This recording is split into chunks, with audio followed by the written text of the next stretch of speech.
ada pesan di Quran gini, kalau sedang ada masalah, khususnya di rumah tangga, itu curhatkan di atas sajadah. Itu poinnya. Kalau sedang ada masalah, khususnya di rumah tangga, curhatkan di atas sajadah. Itu ada di Quran, surah ke-12 ayat 86. Innama ashku bathi wa huzni ilallah. Adukan, tumpahkan di atas sajadah.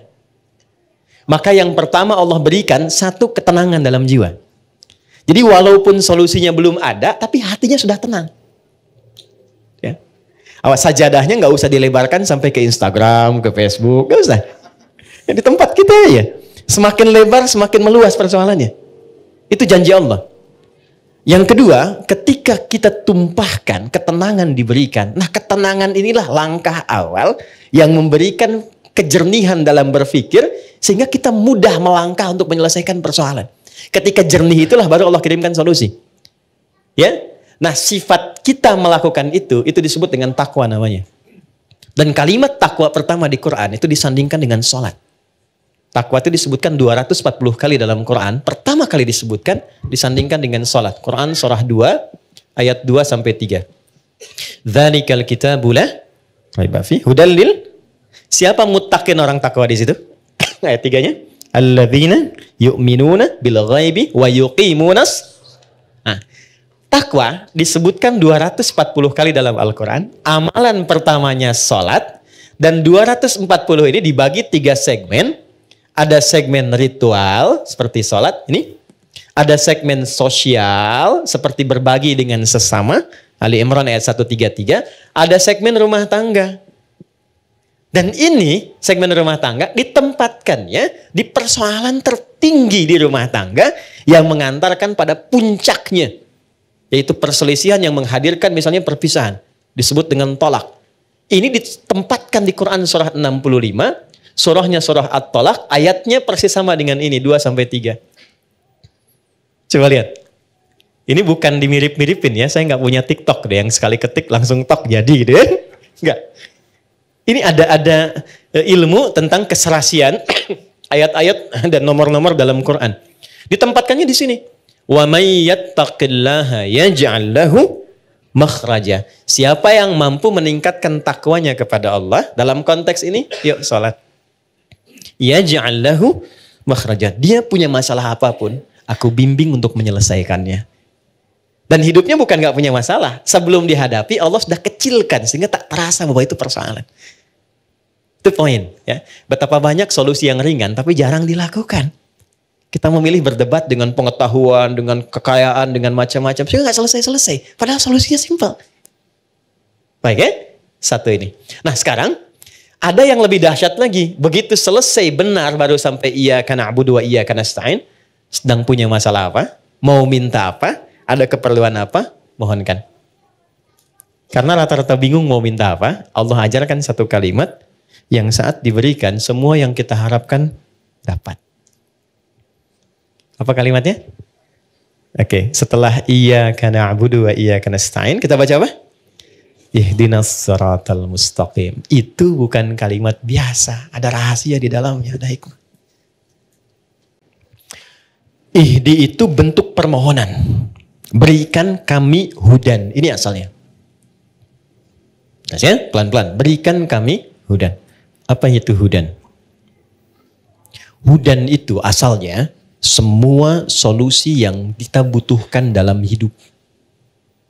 Simpel sekali. Semua solusi yang kita butuhkan dalam hidup. Contoh. Al-Quran itu disebut hudan oleh Allah. Al-Baqarah ayat 185.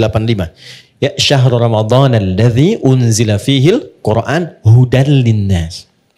Kenapa Al-Quran disebut hudan? Karena isinya 6.236 ayat dari Al-Fatihah sampai An-Nas. Itu semua isinya solusi buat kehidupan kita. Tentang anak ada di situ. Tentang pekerjaan ada di situ. Tentang maaf ya, semua hal yang kita jalani dalam hidup dari mulai lahir sampai wafat itu ada di situ semua. Jadi bukan ayat bacaan yang hampa makna, bukan. Itu semua kalau dikeluarkan itu ada temanya secara tematik.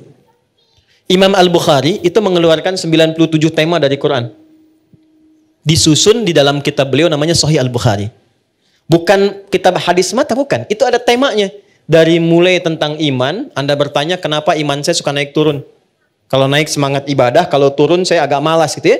Di sini nanti dikeluarkan ayatnya, topiknya apa, lalu ayatnya, lalu hadisnya, sejumlah 57 hadis. Ada bab bisnis kitabul buyu'. Teman-teman yang pebisnis, pengusaha, pengen belajar value dari Quran dan hadis, membimbing kita bisnis. Ya, demi Allah saya katakan, sahabat-sahabat Nabi dan tabi'in generasi setelah itu, yang mengaji dari topik ini, tema bisnis, itu setelah belajar mempraktekkan, tidak pernah ada yang kembali modal. Semua kembali untung. Dan kekayaannya itu di atas rata-rata. Ya, saya mau sebut Abdurrahman bin Auf, itu sebelum masuk Islam dan belajar dari Quran, itu kekayaannya tuh standar aja walaupun kaya. Tapi setelah masuk Islam, itu kemarin riset saya tentang beberapa para sahabat, itu kekayaannya divaluasi kalau kekinian, itu sampai dengan 72.000 triliun. Dan ini riset ilmiah yang kemarin kami kaji, 72.000 triliun. Sekarang Elon Musk baru 3.000 ya. Jeff Bezos juga demikian kan, baru di kisaran itu dulu 72.000. Dan hebatnya masuk surga juga tuh. Masuk surga juga daripada miskin gak jelas kan. Nah ini masuk surga juga. Oke. Jadi poinnya begini. Saya agak cepat langsung karena waktu kita terbatas.